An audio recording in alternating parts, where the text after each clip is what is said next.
여러분 참 완전한 하나님 말씀을 불완전한 인간에게 맡겼다는 그 참 목회자의 설교자의 무게는 한없이 무겁습니다.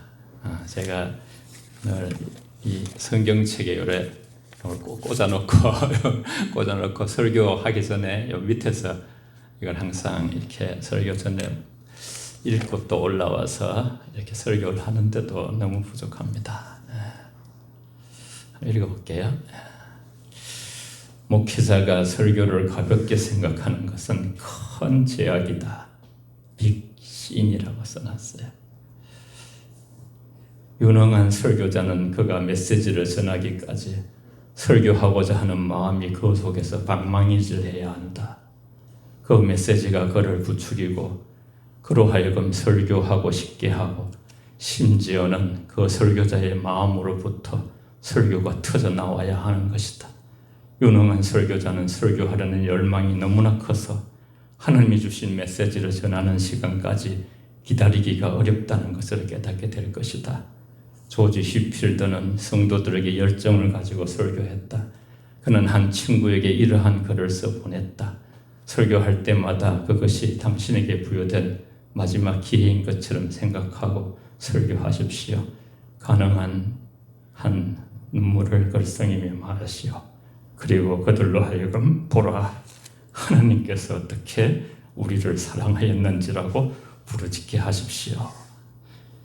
그러면서 맨 밑에는 God's word, 신은 하나님의 말씀은 무릎에서 나온다. 제가 이렇게 하여튼 잘못하지만은 항상 이렇게 이게 이제 설교자의 무게의 고민입니다. 여러분이 듣기 전에 여기 계신 주님이 먼저 들으시거든요.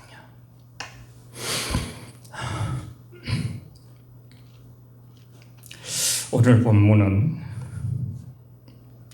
어려움 속에서 기쁨과 평강을 누릴 수 있는 방법을 제시해요. 얼마나 하나님이 우리가 평강을 행복하고 평강하기를 원하는지 몰라요. 말할 수 없어요. 예수님도 제자를 이제 집에 전도하러 갈 때도 평강을 빌으라고 그랬죠. 하나님의 평강을 누리는 비결. 이 말씀 너무 좋아서 아까 읽었지만 자꾸 읽으면 더 복이 돼요. 4절에서 6절까지 같이 읽고 아멘만 해도 여러분 우리 참 단톡방에 한 8명, 9분이 항상 아멘 달아주잖아요. 안 달아주시면 또 마음으로 다 할 줄 믿고 이게 큰 작지만 영광이 되고 목회자에게는 엄청난 힘이 돼요. 다 같이 읽습니다. 좀 하나님 말씀입니다. 시작. 주 안에서 항상 기뻐하라. 내가 다시 말하노니 기뻐하라. 너희 간용을 모든 사람에게 알리게 하라. 주께서 가까우시리라. 아무것도 염려하지 말고 다만 모든 일에 기도와 간구로 너희 구할 것을 감사함으로 하나님께 아뢰라. 그리하면 모든 지각에 뛰어난 하나님의 평강이 그리스도 예수 안에서 너희 마음과 생각을 지키시리라. 아멘. 항상 주 안에서 기뻐하라고 4절에 이게 지금 인간적으로 세상적으로 말하면 사도 바울은 너무 좋은 일을 했는데 감옥에 갇혀 있어요. 불평하고 원망의 그런 아주 대표자가 되어야 되는데 완전 반대로 감옥 안에서 지금 편지를 쓰고 있는 거예요. 항상 주 안에서 기뻐하라 했어요. 빌립보 교회에 된 편지죠. 이는 어떤 환경 속에서도 흔들리지 않는 그리스도인의 본원적인 기쁨을 강조하는 명령으로 되어 있어요. 이는 구원받은 자로서 주님 안에 거할 때 누리는 흔들리지 않는 기쁨을 뜻해요. 주 안에서 예수 그리스도와 연합하는 예수 그리스도의 십자가 죽음과 부활을 믿음으로 얻는 영적인 관계, 어떤 형편이든지 뒤에 나오지만 자족하는 비결을 배우는 것이죠. 5절에서는 너희 간용을 모든 사람에게 알게 하라. 쉬운 성경에서는 이렇게 본문을 정하고 있어요. 여러분이 선하고 친절하다는 것을 모든 사람이 알도록 행동하십시오. 주님께서 곧 오실 것입니다. 그렇게 번역해 있어요. 모든 사람에게 친절, 온유한 태도를 보이면서 하나님이 가까이 계시다는 사실을 기억하고 감사하는 마음으로 살 것을 권면하는 것이죠. 자신의 온유함과 너그러움을 모든 사람에게 분명하게 드러내라는 의미예요. 예수 믿으면 이런 거죠. 가장 위대한 여러분 한 생애를 잠깐 이 나그네 땅에서 살았던 사람이 누굽니까? 말씀을 이루는 사람들이에요. 말씀을. 우리 교회가 한 분 한 분이 말씀으로 새로워져서 말씀 자체에 능력이 있거든요. 복음이면 사실 말씀, 복음 예수 그리스도거든요. 예수 그리스도는 원래 말씀이거든요. 요한복음 1장 14절 잘 아시죠? 말씀이 육신이 되어 우리 가운데 거하시네. 독생자의 영광을 보니 은혜와 진리가 충만하더라. 사실 인생은 예수만 충분하게 되어 있어요. 복음, 요한계시록, 말씀으로 인간은 만족하게 되어 있고요. 아무도 인간을 만족하게 할 수가 없어요. 그래서 간용은 친절함, 너그러움이 이제 대표적인 것입니다만은 친절, 온유, 배려 등을 포함하는 넓은 의미의 덕목이에요. 다른 사람의 잘못을 덮어주고 용서하는 마음, 그리고 끝까지 기다리는 인내하는 마음, 이 마음이 공동체를 아름답게 하고 이게 덕이 있는 사람이에요. 다른 사람의 잘못은 강하게 하고 자기의 잘못에 대해서는 너그러이 이해해주고 이건 반대예요. 반대. 하나님은 그렇게 우리에게 가르치지 않았어요. 자기에게는 엄격하고 다른 사람에게는 관대하게 마음을 넓히라고 그렇게 말씀하셨어요. 그래서 마음이 쫀쫀하고 까다롭고 이런 것은 성품이 아직 거듭나지 못해서 그래요. 그래서 이제 성도들 서로 간에 또 모든 사람의 보일 우리의 모습이 바로 모든 사람에게 간용하는 거야.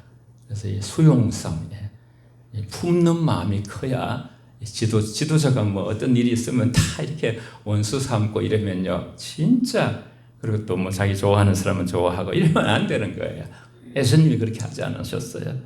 주께서 가까이 이제 오신다는 것은 재림에 대한 소망을 상기시키고 현재 어려움보다 영원한 소망을 바라보며 우리에게 힘을 내라고 하는 그런 소망의 말씀이기도 하고, 주님의 재림의 날로 해석되기도 하고요. 또 하나, 동시에 예수님께서는 늘 우리 안에 가까이 오신다는 해석, 너희 안에 있느니라 그러시기도 하시고, 공동체가 서로 사랑하고 서로 용서하고 서로 화목하고 서로 축복하고 서로 그죠, 다 오랫동안 기다려주고 서로를 다 품어내고 그렇게 하면요, 성령께서는 너무나 그곳에 머물고 싶어 하셔요.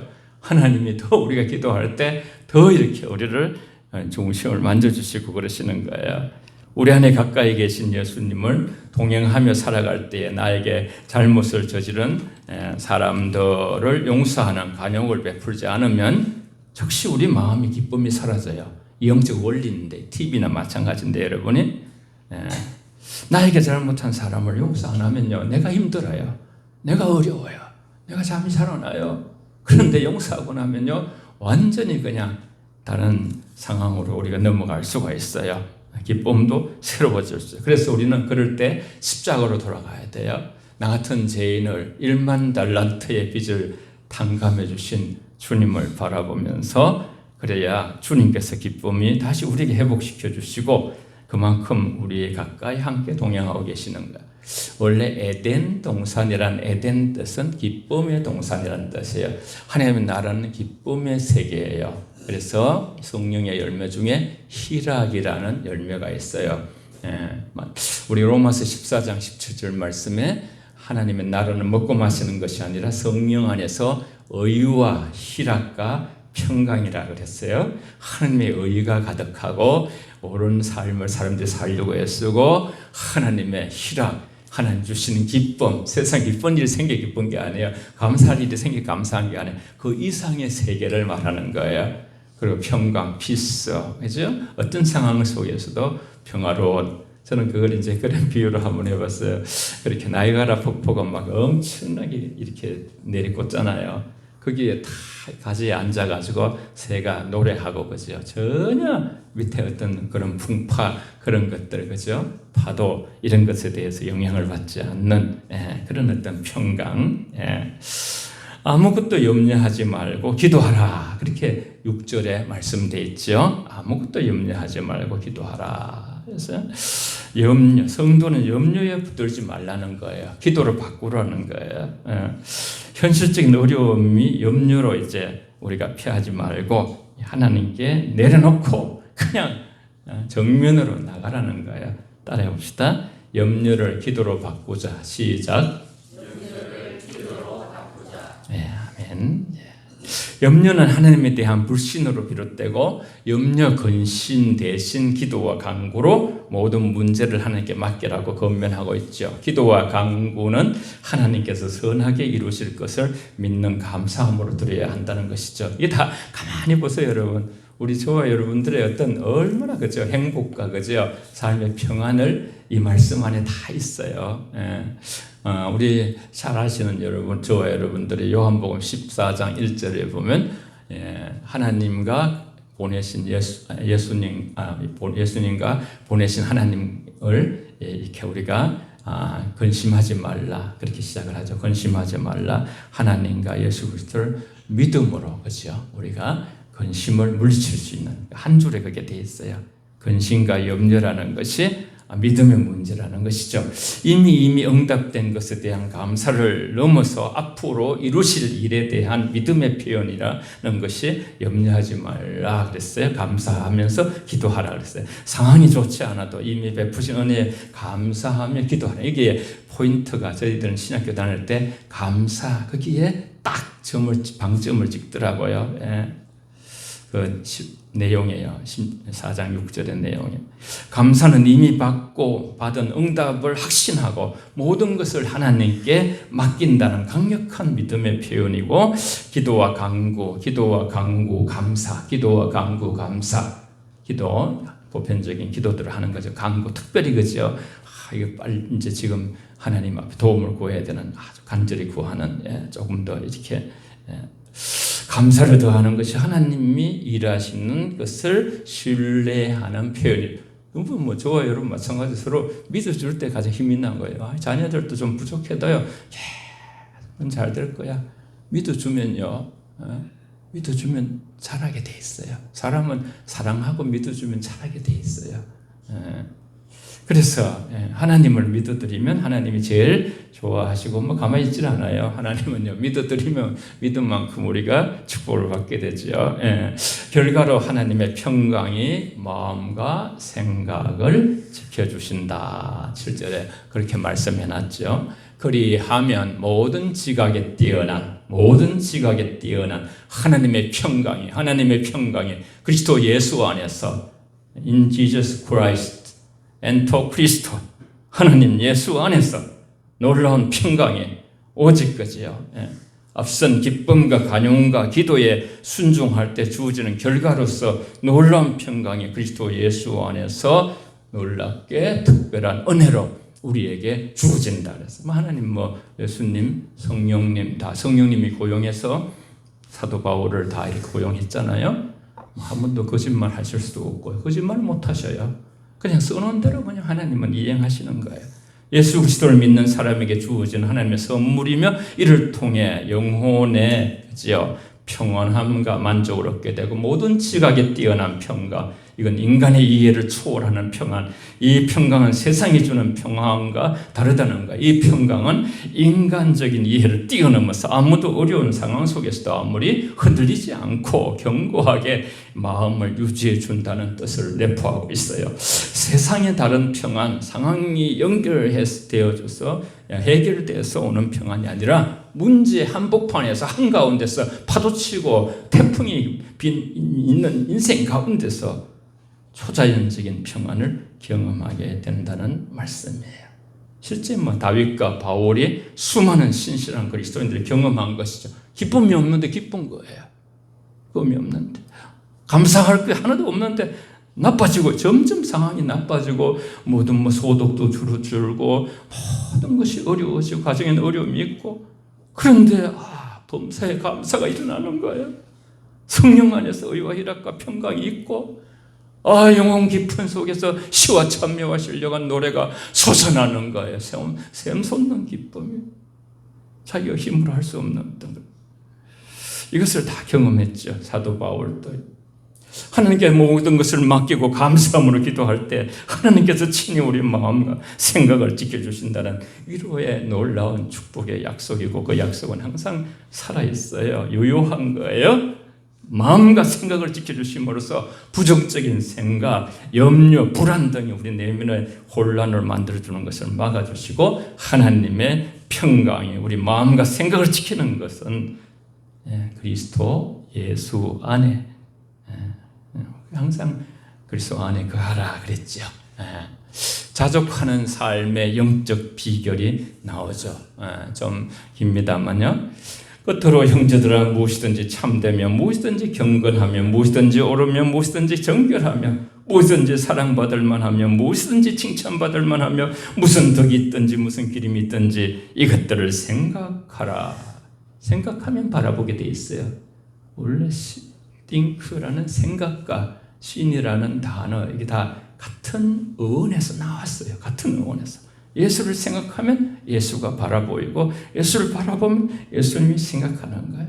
너희는 내게 배우고 받고 본 바를 행하라. 그리하면 평강이 하나님이 너희와 함께 하시리라. 내가 공핍하고 말하는 것이 아니라 어떤 행패든지 나는 자족하기를 배우노니 나는 비천에 처할 줄도 알고 풍부에 처할 줄도 알아. 모든 일에 배고픔과 배부름과 배고픔과 풍부와 공핍에도 처할 줄 아는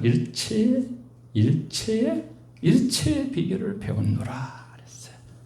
그리스도인에게 올바른 생각, 행동의 방향, 우리 교회 여러분들이 저와 여러분들이 속도보다 방향이다. 딱 마음에 자리 잡은 것 같아요. 그렇습니다. 천천히 가도 방향, 견고하게 그렇게 말씀 위에 예수 위에 반석 위에 집을 지은 자는 창수가 나고 홍수가 나도 마지막 때에 무너지지 않는 것이죠. 사실은 뭐 다 이렇게 친히 지하 감옥의 영어의 몸으로 완전히 그냥 감옥 속에 있으면서 그 만족하는 비결을 가르치고 있어서 참 영적 세계라는 것은 대단한 거예요. 내가 뭐 어디 갇혀 있든지 뭐 어느 공간에 있든지 시공간을 초월해 가지고 이렇게 그죠. 조금 우리가 더 깊이 알고 싶어가지고 우리 한번 적었어요. 우리 같이 읽어볼까요? 시작. 자족하는 삶은 어떤 환경에서도 만족하고 탐욕 없이 하나님으로 충만하게 사는 삶입니다. 이 삶의 비결은 외적인 상황이나 물질에 의존하지 않고 내게 능력 주시는 그리스도를 통해 모든 것을 할 수 있다는 믿음에서 비롯됩니다. 어려움 속에서도 긍정적인 믿음을 유지하고 하나님께서 주시는 충족감을 통해 세상이 줄 수 없는 평안과 기쁨을 누리는 것입니다. 아멘. 예수님 말씀했잖아요. 요한복음 14장 맨 끝에 이제 말씀하겠습니다만은 세상이 주지 못하는 그런 평안을 너에게 준다 그랬어요. 올바른 생각과 돌아가서 보시면서 하면요.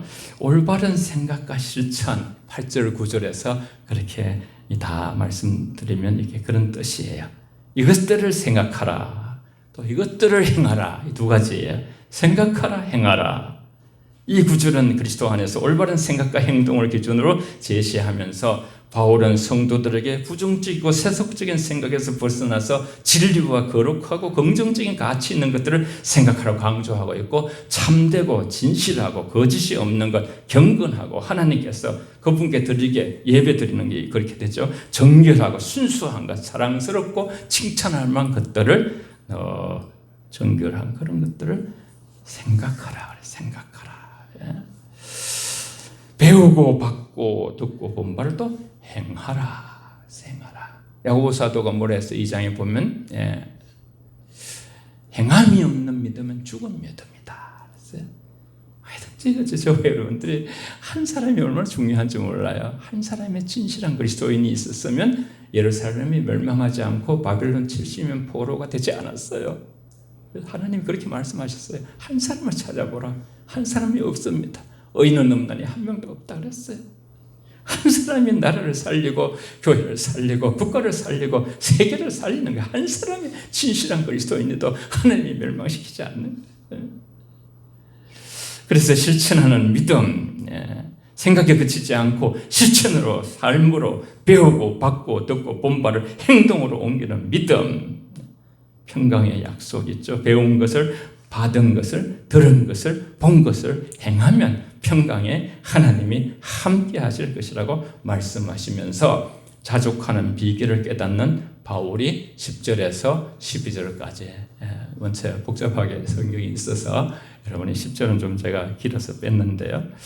11절에 내가 궁핍함으로 많은 것이 아니라 어떠한 형편든지 나를 자족하기를 배웠노니 나는 비천에 처할 줄도 알고, 이 부분을 여러분의 것으로 가져가시길 바라요.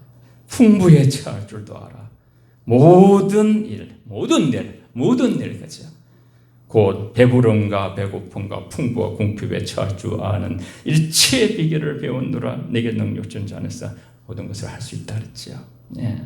자족하는 삶은 환경에 관계없이 하나님 안에서 만족하는 태도를 의미하는데, 바울서는 어떤 형편을 처하든지 만족하는 비결을 배웠다는 것이죠. 바울서도 아시죠, 여러분? 베스도 왕 앞에서 그 대단한 자리에서도 동등하게 앉아서, 그렇죠? 나처럼 이렇게 쇠고랑 채고 이렇게 잡혀 있는 이런 그런 모습만 아니고는 왕도 그리스도를 알기를, 그리스도를 믿기를 원합니다. 네가 미쳤도다, 왕이. 왕도 그리스도께 미치기를 원합니다. 참 얼마나, 그죠? 조금도 움츠러드는 것도 없이, 그죠? 바울 사도는 거기만 아니라 아주 비천한 인간에게 가장 태장에 몇 번 맞고 죽을 고비를 겪치고 바다에 파손되고 특히 감옥에 오래 갇혔죠. 감옥에서, 그죠? 그 누추한, 옛날 감옥은 지금하고 전혀 다르거든요. 특히 가득 찬 아주 밑바닥 깊은 곳에, 그렇게 비결을 배웠는데 사도 바울의 그 생각을 한번 살펴보면요, 자족하는 삶은 어떤, 이건 했죠. 조금 다음에 이는 자신의 능력이나 외적 조건 때문이 아니라 능력 주시는 예수 그리스도 안에서 모든 것을 할 수 있다는 믿음에서 비롯된 것이죠. 사도 바울을 우리가 해석하면 그래요. 그리스도 안에서 오는 기쁨의 힘을 의미하는, 바울은 물질적 풍요와 궁핍, 배부름과 배고픔 등 모든 환경에서 자족할 줄 알며 이는 자신에게 능력 주시는 예수 그리스도를 통해서 모든 것을 할 수 있다는 확신에서 비롯되어서 이 말씀을 성령의 충만함으로 이 12절 말씀, 13절 말씀을 선포하고 있는 거예요. 선포하고 있는 거예요. 그리스도 안에서 자족하는 삶, 어떤 형편이든지 나는 자족하기를 배웠노니. 자족이 성경에 보면요, 자족하는 마음, 내게 주신 나라, 내게 주신 가족, 내게 주신 아내, 내게 주신 자녀들, 내게 주신 교회, 내게 주신 집, 모든 것을 자족, 감사함을 족한 줄로 너무 하나님의 은혜로 깨달으면 경건에 큰 유익이 있다고 성경은 말하고 있어요. 이 사도 바울이 다 자기 경험이에요. 진실하게 겪고 나서 말하는 거예요. 이론이 아니에요. 이것은 체득한 거예요, 몸으로. 바울은 가난함, 부유함, 배부름과 궁핍, 굶주림, 인생의 온갖 역경과 환경을 다 경험하고 나서 그의 삶이 순탄하지 않았지만 그럼에도 불구하고 어떤 상황이든지 감사하고 평안을 누리는 법을 깨달았다고 말하고 있어요. 어떤 상황이든지.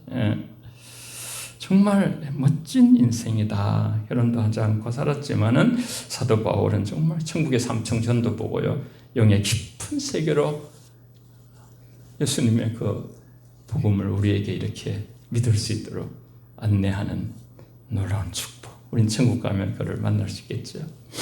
그래서 어떤 상황에서도 그리스도 안에서 만족을 누리는 있는 믿음의 태도를 배운 것이죠. 궁핍과 풍부함에 대처하는 법으로 바울은 어떤 형편이든 처하든지 자족할 수 있는 비결을 배웠다고 고백합니다. 12절에 아까 있었죠. 그리스도인에게 큰 교훈을 주는 거죠. 어떤 둘러싼 환경이 좋든 나쁘든 그런 것은 문제가 안 된다는 거예요. 중요한 것은 외적인 조건이 아니라 그리스도 안에서 엔토 크리스토. 그래서 300번씩이나 예수 안에서를 외쳤죠. 사도 바울은 평강과 만족을 찾는 법을 배우면서 몸으로 터득하면서 이 비결에 터득할 때 우리도 모든 역경을 이겨낼 수 있는 능력이 위로부터 오는 것이고, 사실은 진리는 누구의 전유물이 아니에요. 완전히 모든 만민에게 공평한 것이죠. 그래서 일체의 비결을 배웠노라. 일체의 비결을 배웠노라. 일체의 비결을 우리는 한번 우리도 같이 배워봅시다. 사도 바울은 배고픔과 배부름과 궁핍과 풍부 등 삶의 극단적인 상황에서 흔들리지 않고 평안을 유지하는 그 능력이 바로 그 능력을 주시는 자 안에서 배웠다. 예수 그리스도 안에서 배웠다. 그걸 이제 오늘 선포하고 있는 거죠. 그리스도를 한없이 높이죠. 우리도 우리 교회가 계속 높입시다. 풍부나 궁핍, 배부름과 배고픔 상관없이 흔들리지 않는 내면의 평안을 자기는 누리고 있다. 그러니까 감옥 속에서 기뻐하라. 다시 말하노니 기뻐하라. 계속 기뻐하라. 염려. 나 하나님께 맡겨라. 그냥 좋은 것, 옳은 것, 선한 것, 정결한 것 생각하라. 그리고 행하라. 하는 평강을 너희들도 나와 같이 받자. 이것이 오늘 기도 제목이죠. 설교 제목. 하나님의 평강을 누리는 영적 비결이죠. 바울은 비천한 상태와 풍부한 상태 어느 쪽에서든지 그 상황에 대처하는 방법을 배우면서 사도 바울이 이 고백을 할 당시에 감옥에 갇혀 있었고 고난에 고통에 배고픔에 아픔을 경험했지만은 궁핍이나 풍족하거나 어떤 처지에서도 자족하는 비결을 배워서 이 고백 환경에서도 주님 주시는 믿음의 힘으로 만족하고 견딜 수 있는 의미. 우리 성도님 중에서도 정말 이 설교를 옛날에 이제 듣고서 항상 그것이 일체에 자족하는 비결. 내게 좀 능력 주시는 주님 안에서 일체에 자족하는 비결. 굉장히 아이들 기르고 허리띠 졸라매고 살아가는 게 어렵지만은 이 말씀을 교회에 나와서 예수 믿고서 그것이 큰 힘이 되어서 차고 나갔다는 그런 말씀을 들은 적이 있어요. 다 같이 13절 한번 읽어보겠습니다. 자족하는 근원의 예수 그리스도. 근원은요, 시작.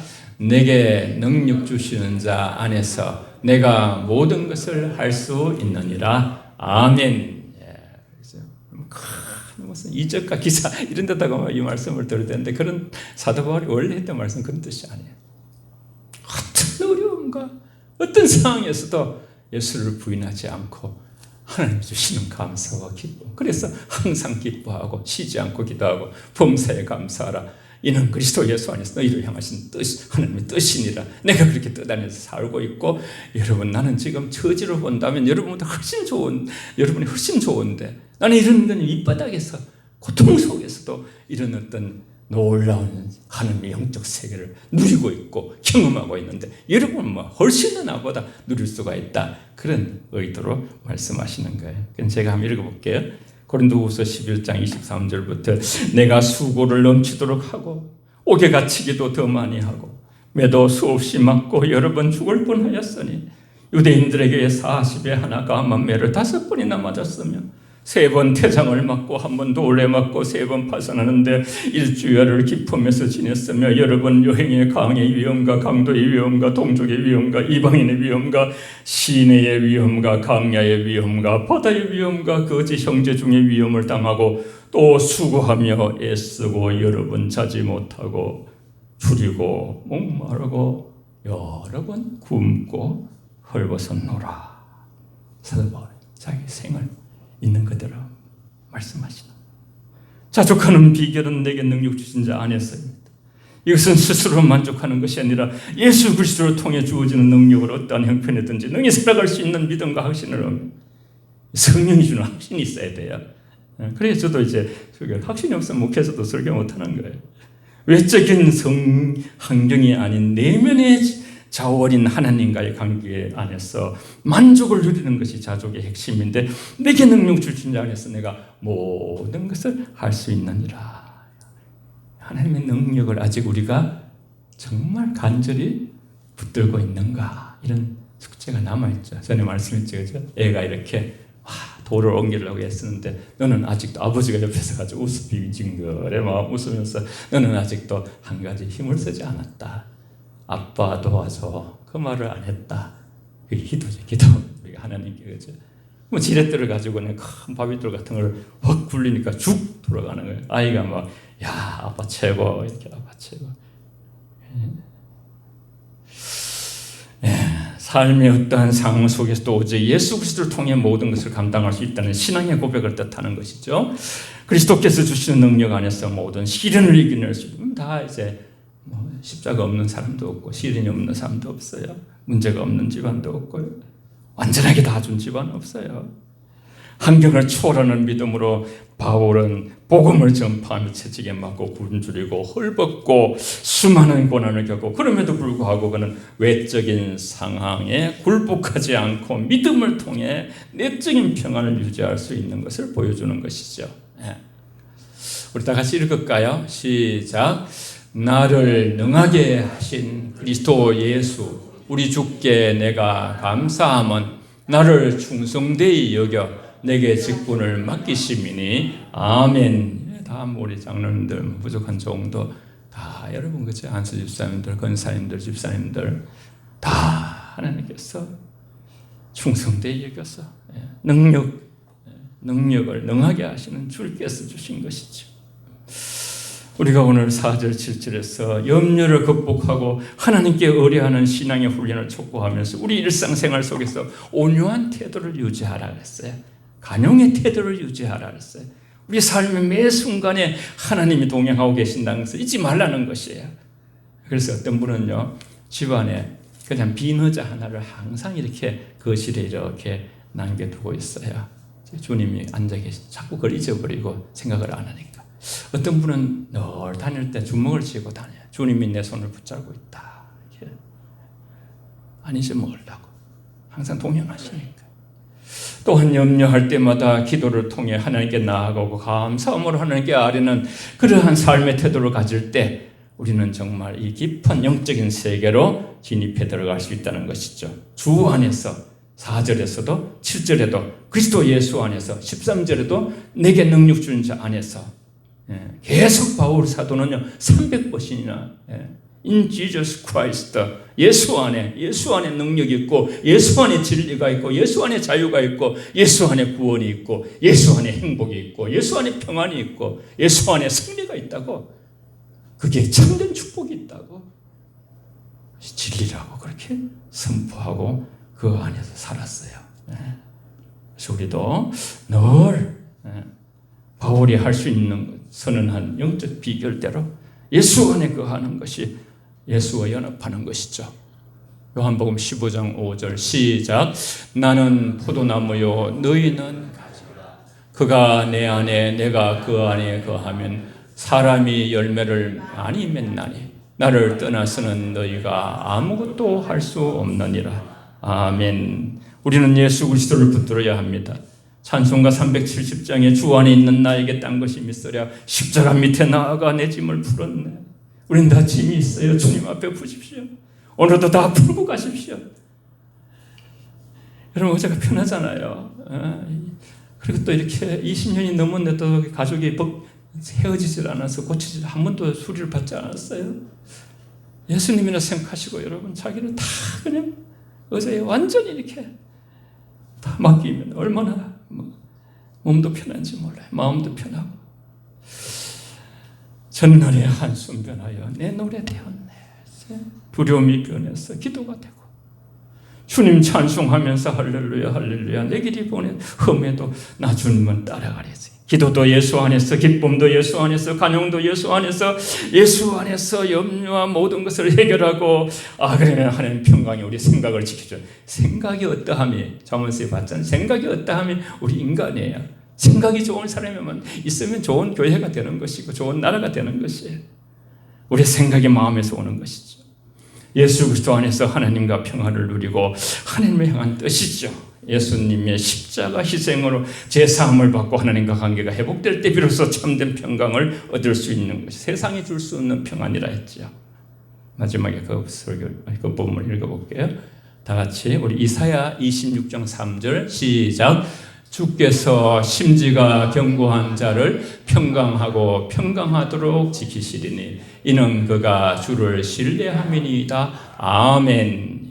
이런 말씀을 여러분 외우셔도 좋아요. 자녀들에게 보내셔도 좋고요.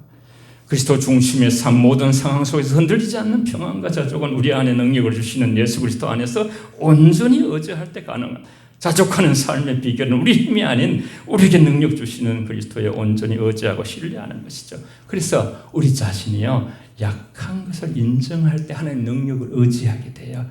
강해지는 거예요. 사도 바울은 참 제가 처음에 고등학교 때지 예수 믿던 중학교 방학 때 학원 다니면서 신일 학원 다니면서 그렇게 예수 믿었는데 장희동 교회에 서울에서요. 그런데 이 말씀이 들어오더라고요. 이 말씀이. 제가 한번 읽어볼게요. 고린도후서 12장 9절 10절. 나에게 이르시기를 내 은혜가 내게 족하도다. 이는 내 능력이 약한 데서 온전함이시라 하신지라. 그러므로 도리어 크게 기뻐함으로 나의 여러 약한 것에 대하여 자랑하리니 이는 그리스도의 능력이 내게 머물게 하려 함이라. 그러므로 내가 그리스도를 위하여 약한 것들과 능력과 궁핍과 박해와 공고를 기뻐하는 이는 내가 약할 그때에 강함이니라. 아멘. 약해져야 여러분 너무 지금 그죠? 이렇게 국민 소득이 막 올라가고 그죠? 3만 불이 넘고 4만 불이 되고 막 그냥 다 스마트폰을 가지고 하나의 우주를 하나 들고 있는 것처럼. 그래서 하나님이 그렇게 필요하지 않는 것처럼 하는 세상 속에서 하나님은 멀어져 가는데 그건 다 거짓된 것에 속는 거예요. 우리는 여전히 하나님하고 철저하게 하나님을 의지하게 됐어요. 생사하고 죽게 달려있고 내일이라도 하나님이 우리를 또 이렇게 부르시면 가야 되는 그런 연약한 존재. 바이러스 하나도 우리는 이길 수가 없는 거예요. 어떻게 우리가 살든지 저 여러분들이 그리스도의 능력이 내게 머물기만 한다면 나는 겸손해지리라. 나는 낮아지리라. 나는 정말 가장 큰 죄인의 개수라고 말하는 사도 바울 같이 그렇게 그런 고백을 하면서 다른 사람을 존중하고 그렇게 하리라. 마지막 말씀을 읽고 찬양하고 기도하겠습니다. 다 같이 요한복음 14장 27절 시작. 평안을 너희에게 끼치노니 곧 나의 평안을 너희에게 주노라. 내가 너희에게 주는 것은 세상이 주는 것과 같이 아니하니라. 너희는 마음에 근심하지 말고 두려워하지도 말라. 아멘.